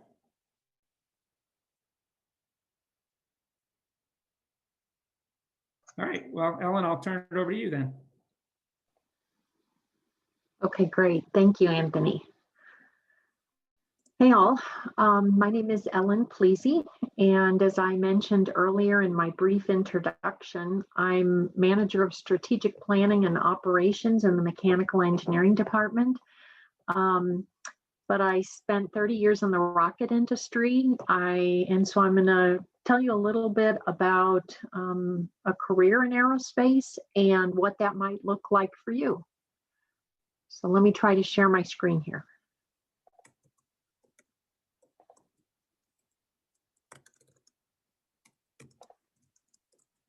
Okay, Anthony, can you see that? I can. All right, let me see if I can go to slideshow mode. Although I'm not sure if that's a good idea or not. Yeah. Let's see. Okay, here we go. All right, let's give that a shot. Okay, so My background is I actually have an undergraduate degree in aerospace engineering from what was then the Missouri School of Mines, very similar to Colorado School of Mines here in Colorado. Excuse me. And then I went on to get a master's in business administration from Washington University in St. Louis. I mentioned I spent 30 years in the industry, and I actually worked at several different companies, but I never quit a job. But as a result of consolidations and spinoffs in the aerospace industry, excuse me.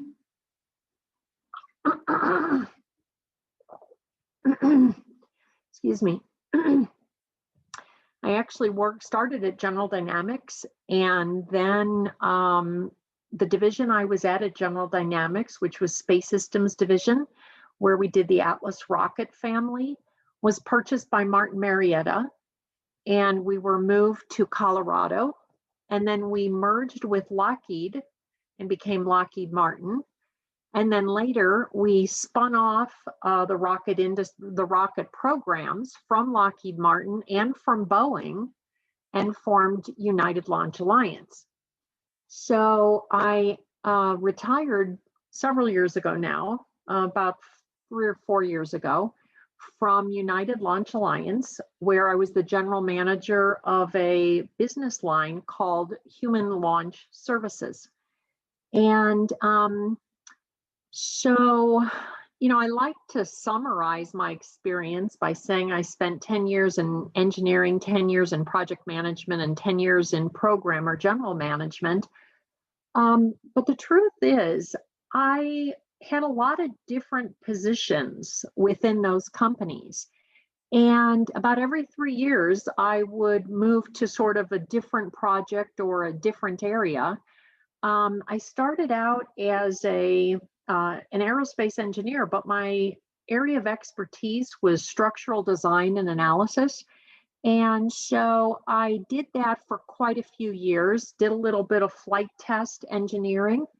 But then I started into project management right about the same time I got the MBA, and did a lot of integration of payloads onto rockets, and then supported the launch of those rockets and those payloads into orbit. Some of them were communication satellites, some of them were deep space probes, and others were rovers sent to Mars to explore the surface or bring back samples of the surface. And then after that, I moved into program management, kind of by fluke, actually. I was asked to write a proposal for quite a large program from NASA. And our vice president of the program at the time said, if you win it, if you write the proposal and you actually get the award from NASA, I'll make you the program manager. And so that sounded like a sweet deal to me. So I pretty much lived at work for about a month and a half and slept under my desk a lot of nights, but put that proposal together and were successful, and we did win. And so he made good on his promise, and that launched my career in program management. So as I reflect on some things that I think have helped me be successful in my career, because I really kind of got bounced around. I was in manufacturing for a while. I even spent a year in human resources, which was horrible. But it was part of the growth that they were putting me through. But throughout all of those assignments, what always served me well was thinking analytically and asking a lot of hard questions about why are we doing this? What alternatives have we looked at? And I think that thinking analytically is something that the engineering program teaches you, so that wherever you end up or whatever you end up doing, you have that skill now that other people don't have. And it makes you a very valuable asset, no matter what you choose to do with your engineering degree. I also found that building relationships was very important. You never know who you're going to end up working for. So don't piss anybody off and work hard. But most of all, have a lot of fun. I was really, really fortunate in my career to be promoted quickly and have good assignments and great bosses. And almost every day I'd go to work and think, holy cats, I can't believe they actually pay me to be here, because it was such an amazing experience. Now, I mentioned that I got my degree in aerospace engineering, but since then, I have learned and have advised others that getting a degree in aerospace engineering is maybe cool, but I don't think it's particularly the wisest move. If you get a degree in mechanical engineering and you get a concentration in aerospace engineering, you can use your degree in the aerospace industry. But if there's a downturn in the aerospace industry, you can use that mechanical engineering degree in any other industry. So that's very important to consider as you are launching your academic career in higher education, is choose wisely. Because in many years that I was looking at resumes and hiring people, we always tended to go with people who had degrees in core engineering. And core engineering is mechanical engineering, electrical engineering, computer science. Those are core engineering fields. People who had sort of, I don't know, boutique engineering degrees were not as attractive to us because we didn't feel like they had the breadth and the depth that we really needed them to have to perform as successful engineers. As a mechanical engineer with an aerospace concentration, you can do a lot of things. You can be a stress engineer, an aeronautical engineer, test engineer, flight test engineer. You can do a lot of things. And it kind of depends on what area of engineering you want to emphasize during your education. And when you graduate, you can feel confident that demand is high and compensation is high. In the aerospace industry, this is data from the Bureau of Labor Statistics. There are 20,000 employees that are 55 or older that are retiring soon, and almost 6,500 jobs are posted per month, and 1,500 people are hired per month in the aerospace engineering industry. Starting salaries are very high. They're typically higher than average mechanical engineers. They start around $75K per year, and average compensation is about $120K per year. Now, it obviously can go way beyond that if you get into business management or general management.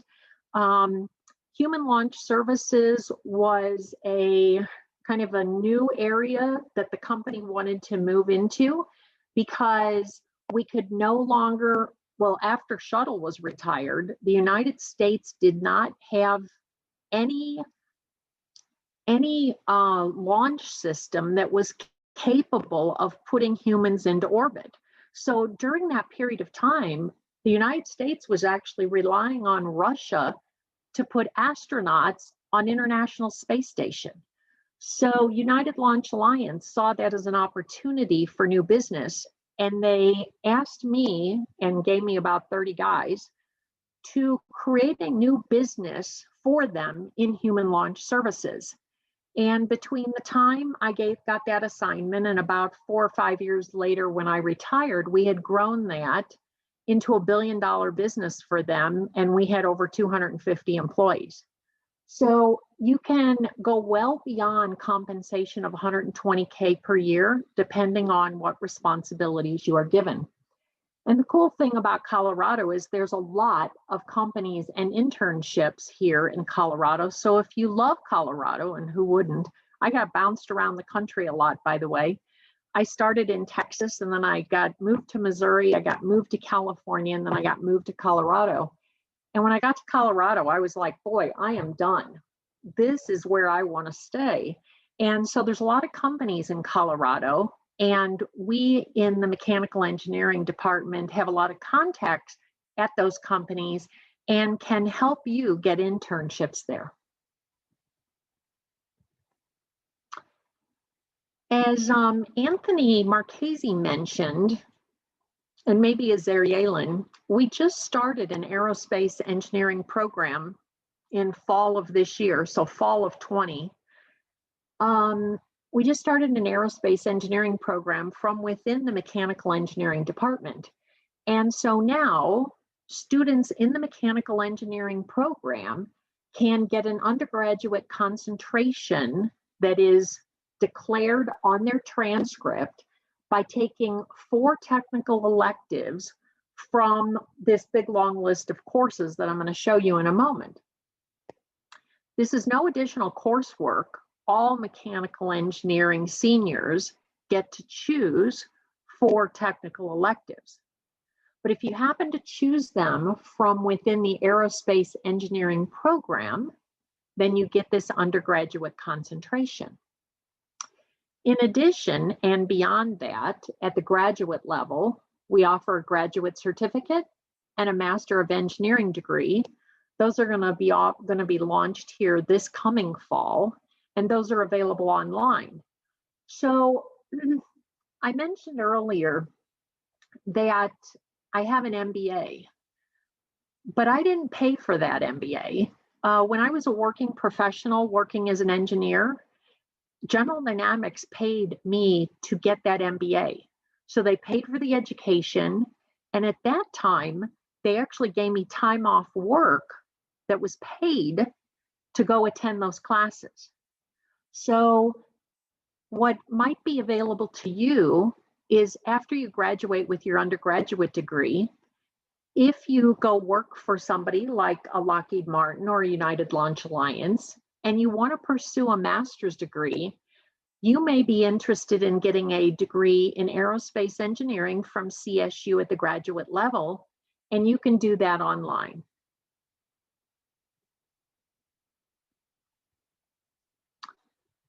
Now the courses, we have a very broad and deep course offering in aerospace engineering. And if you are pursuing an undergraduate concentration in aerospace engineering, then you get to choose 4 courses off this very large list. If you're pursuing a graduate certificate or a Master of Engineering degree, then of course you're going to take more. A graduate certificate is 9 credit hours or 3 courses at the 500 level. And a Master of Engineering degree is 30 credit hours, which is 10 courses. And I think only 3 or 4 can be at the 400 level. As an undergrad, though, you can choose to get a very broad aerospace concentration. So maybe you want to take the first course at the very top of each one of those columns. So you take 1 course in fluid flow, 1 in propulsion, 1 in structures, or 1 in materials and manufacturing. Or you could do like I did and you say, boy, I really love structures and I want to do 4 courses in 1 column, all in structures. Or boy, I really like Dr. Williams. I want to study electric propulsion under him. So I'm going to take all 4 courses under propulsion. So we have a lot of options there for you. And as you glance at this, you're going to see Dr. Williams, Dr. Marchese, and Dr. Yalen listed here as some of the faculty members that are available to you as an undergrad and as a graduate student at CSU in mechanical engineering. Do you have questions?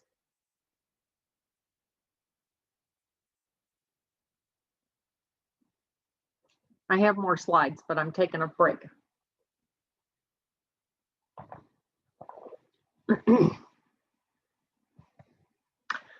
Okay, in addition, we have a very rich aerospace research program. We have $16 million in active aerospace related research. Over 75% of that is from the Department of Defense, the Department of Energy, and NASA. And we have more than 10 principal investigators. Almost 65% of it is in the propulsion discipline. Now, the reason this might be important to you when you're considering whether you want to come to CSU for a mechanical engineering degree with a concentration in aerospace is that you want to feel confident that there are good faculty that can teach you the important technical information about aerospace and aerospace applications. And so with $16 million in active research and 10 principal investigators, you can feel confident that this is an institution that is doing a lot of research in the aerospace related fields where you can get that information and then later apply it. Uh-oh. Whoops. Sorry. Okay. So the research areas that are active are fluid mechanics, chemical propulsion, stability control, and structures. So this is just a brief list of some of the research that is going on in our department that has application to aerospace. So you'll see on here electric propulsion, which is something Dr. Williams talked about. We have Dr. Gao and Dr. Guzik who are doing computational modeling and simulations of hypersonic propulsion systems. We have Dr. Jord Kehani who's doing frontal polymerization.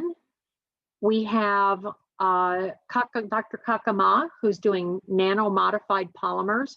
So we have a lot of different research areas, all of which, even as an undergrad, you can get involved in.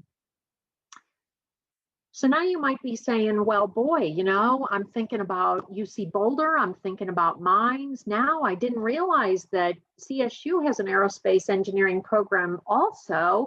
I think I should consider CSU. And so why would I come to CSU instead of one of those others? Well, first, we are rated as the #1 four-year college in Colorado, meaning best education overall, and that's by schools.com. We also are considered best value, that is lowest tuition and fees relative to our competition here in Colorado. Our brand at CSU in mechanical engineering is very hands-on learning. You will have a high experiential learning experience in the mechanical engineering department. And what we hear from our advisory board, which is a collection of very senior people from within industry, is CSU ME grads understand and can apply engineering concepts, and that CSU grads aren't just book smart, they can build and test prototypes. So one of the things we pride ourselves in this department is that every student goes down into the engineering manufacturing facility, which is in the basement of the engineering building, and learns to utilize all of the machine tools so that if you have a concept and you know what you want to test, you now have the skills to go down and build it and then take it into a test chamber.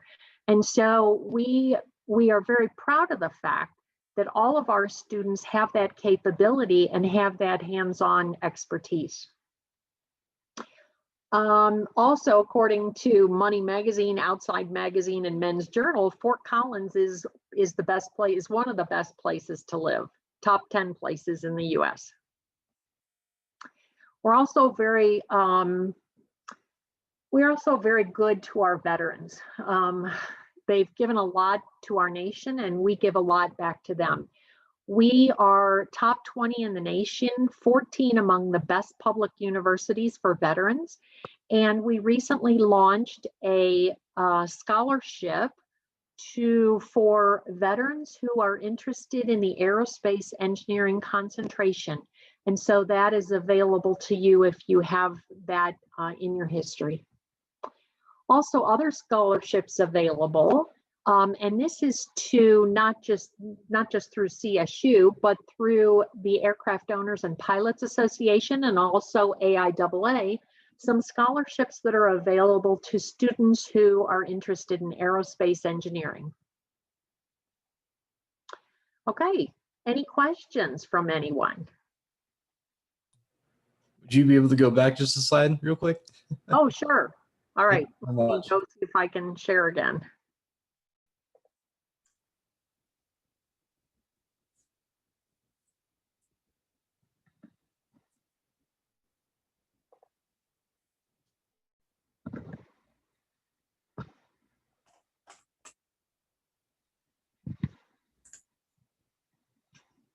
All right, I'm trying here.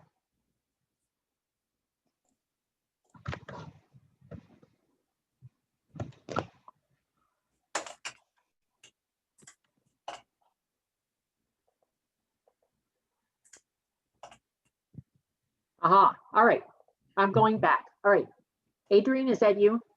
Yes, that is. Okay, is this the one you wanted to go to? Absolutely. Yeah. I'm just going to Okay. get that. Thank you so much. Also, I was wondering about what's your personal experience with having a MBA in the field of aerospace engineering, and what are its main benefits that you've noticed? So for me, it was perfect. Because I was interested in the business aspects as well as the engineering aspects. So for me, it was perfect. However, I've got a few lessons learned. One is, I graduated, I don't know, 40 years ago, a long darn time ago. When I graduated, having a bachelor in engineering was sort of enough. Now I think that there is a higher expectation for students having a master's degree. So whether you choose to do that in conjunction with your undergrad, or you choose to get your bachelor's and then go to a company and pursue a master's degree on their nickel and their time, I think getting that master's degree in engineering is important. Now, that said, I also think it's very important that engineers spend at least 10 years doing real engineering at a company. Because when you enter the business side and you start telling other engineers what to do for business reasons, if you don't have that strong foundation of 10 years of real engineering experience, what I observed is that people that didn't have that didn't have the respect of their engineering peers. And so I was very fortunate to spend those 10 years doing real engineering, so that when I moved into project management, and then, I have my new MBA with me, I had that respect of my technical peers.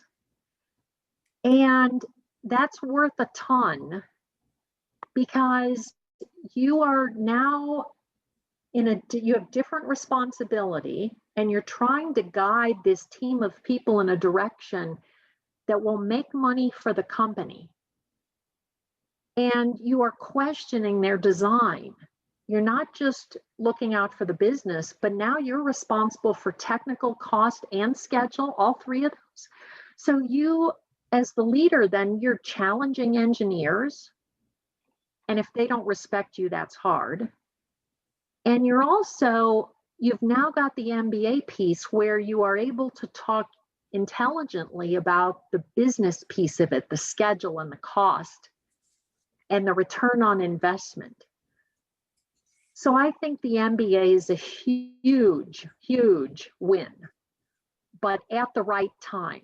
I would encourage engineering graduates not to jump too fast into project management or too fast into program management, because you don't have the scars. You won't have the scars at that time to be able to really successfully lead others. Did I answer your question? That was really good. Thank you so much for that information. You're welcome. Other questions? Okay. I have a loaded question for you, Ellen. It's a very loaded question. Uh-oh, from John Williams. Okay, So John. here's, as we evolve and these students, you know, acquire these advanced degrees, almost all the students that I now have going in aerospace have to have a master's of science. Like they can get an internship and or they can get a master's of science, but if they have the master's of science, they can go right into a position. But if they don't have a master's of science, they tend to have to go into an internship now. I don't know if that's everywhere true, but it's beginning to be more and more true. So the question is, do you think these puppy mills that give these masters of engineering online are the way to go, or should, and that these companies pay for, and it's all just this fake book learning? Or would you recommend or prefer all the engineers under you had an MS degree where they were actually in a lab building stuff, testing it, and doing the analytical work? So it's obviously benefiting me to do the second, but is the other one valuable? So yeah, good question, John. So first of all, I would say that coming out with a Bachelor of Science in Mechanical Engineering, you are eligible to step right into an entry-level engineering position, not an internship. However, and that's what we used to call level 1. However, if you come out with a Master of Science, you go right in as a level 2 at a higher pay and a higher position of authority. So I do think there is benefit to getting that Master of Science right away, especially CSU's got this great deal where, you know, you spend 4 years getting your BS, and then for one more year you can get the MS because you're kind of double counting some of the courses. That's a screaming deal. That is a really nice deal. And that 5th year, when you're working on your Master of Science, you're probably also working in a lab. So you're getting paid for that in addition. So I think it's a really, really good idea to get the Master of Science. I'm not too thrilled with the coursework only Master of Engineering degree, but I have to tell you that the hiring companies, once they see master's degree, they're not going to look too close about, oh, was it a coursework only, or did you actually do a dissertation and thesis? They're not going to look that closely at that. So I think a Master of Science for your own personal growth is better, but from a company perspective, they might be lost on the details. John, does that answer? Yeah, it does. The one thing I wanted to mention was, though, that I had some folks who couldn't get an entry-level position in aerospace unless they had an undergraduate internship at least one of their semesters. And so then they did have to take an internship, but also SpaceX almost requires everyone to go on as an intern no matter what, sometimes even with master's degrees. Wow. That happens. Yeah. But we haven't had that experience though, John, with all companies. Like, so Lockheed Martin hires a lot of bachelors straight out. Wyatt Bland there, who I showed, he went to work for Blue Origin right off the bat with a bachelor's. I mean, we do find that some students then come back and say, well, you know, the job that I'm working on is not as exciting as I thought. And then some of them come back and get a master's. But the internship's important. And so we do definitely, I mean, that's some of what we try to do is help students get an internship after their sophomore or junior year. Danelle, you saw, who we also listed, I mean, she co-opted at NASA and did, you know, 3 different rotations at both NASA Marshall and Kennedy. Yeah, so I think people who graduate with a lot of that internship experience will have a better, you know, chance getting that entry-level job for sure. So that's a really excellent point, Anthony. I interned at McDonnell Douglas in St. Louis every darn summer. And, you know, and I was fortunate to get paid for all of them. But even if you don't get paid, and that first summer, like right out of high school, that first summer before you start engineering school, if you can get an unpaid internship at some aerospace company, and maybe it's a small aerospace company, right? Because the big ones might not want to hire you and not pay you, but a smaller one, or in a research lab working for Dr. Williams or Dr. Marchese, you know, anything where you can gain experience is huge benefit, whether it's paid or not. And when you put it on your resume, you don't have to say volunteer internship. It's an internship, period. Absolutely. Yeah, we had a student, Sam Regan, just this semester who worked on a senior design team to build a Hall effect thruster for Lockheed Martin. And he just got offered an $80K job to work at NASA Glenn Research Center for Aerojet in their advanced propulsion group. Wow. Yep. It's, yeah, just off of the experience that he had on a senior design team. Yeah, that's another benefit of our senior design teams, like Ellen and John mentioned, is they are very hands-on, and so we like for the Spaceport America Cup, all of the rocket companies are there at the competition, and they come around, they talk to our students, and that's how they end up working for these companies. So yeah, it's awesome.